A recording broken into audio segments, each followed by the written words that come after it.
Hello guys, ngayon po ay unbox po natin tong JBL speaker Bluetooth.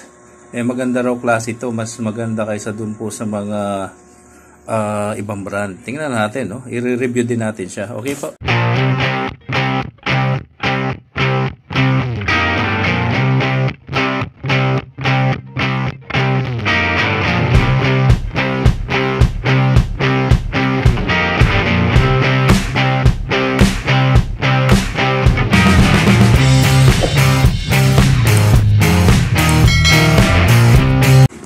Unboxing na po natin.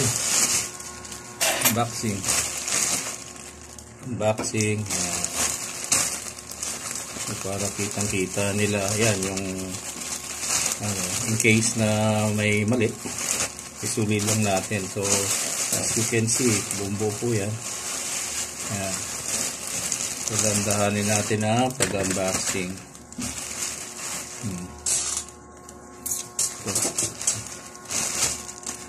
From here, nakalagay naman.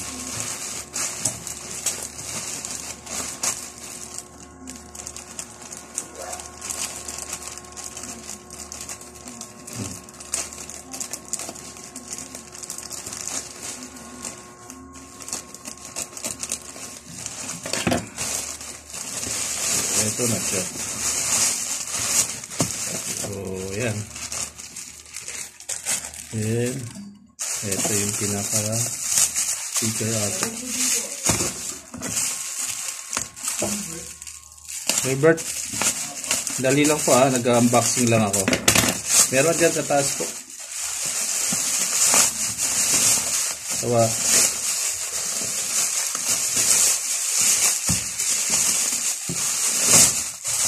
Okay, eto na siya. So, yun nga. Disable JBL ba? Charge. Ito charge. Ito. So, bubuksan na natin. Hindi naman natin bakit.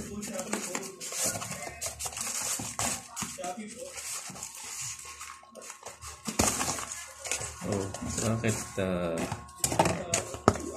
ano natin?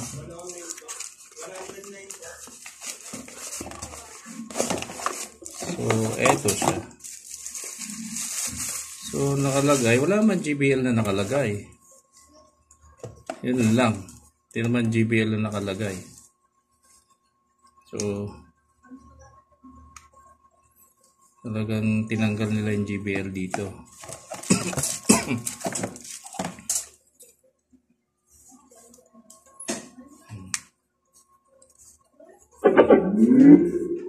Pero testikin na lang natin.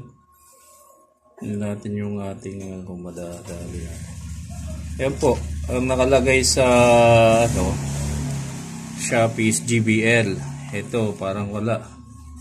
Wala nakalagay, parang made in China rin to. Yun lang. Ito pala, JBL nakalagay. Ito pala. Saan lalagay itong JBL na to? Sticker lang talaga. So, anyway, lagyan na lang natin ang speaker. Ayan po. Ito na siya, JBL. At yan i-review po natin ang sound. Okay po.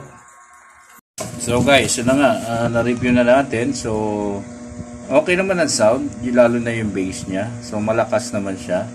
So, nagtaka lang ako kanina dahil dito pala is wala yung JBL. Yan. At may mga sticker pala na dinidikit. Kaya ito, dinikit ko na rito. Tsaka rito, didikitan pa natin yan, no? JBL din. Yung kanilang bass. So far, okay naman. So far, kailangan niya lang na i-charge for 4 hours. Yan. At sana tumagal siya. At ito yung box niya. So talaga palang ang in-order ko black, yun lang, black ang in-order ko. Baka ito lang available, yung blue. So okay na rin. Charge Mini JBL. Yan. So itong sticker na to, may sticker dito na yan. So sasalpak na lang natin to rito. Yan dyan, tapos kabila, kaya dalawa.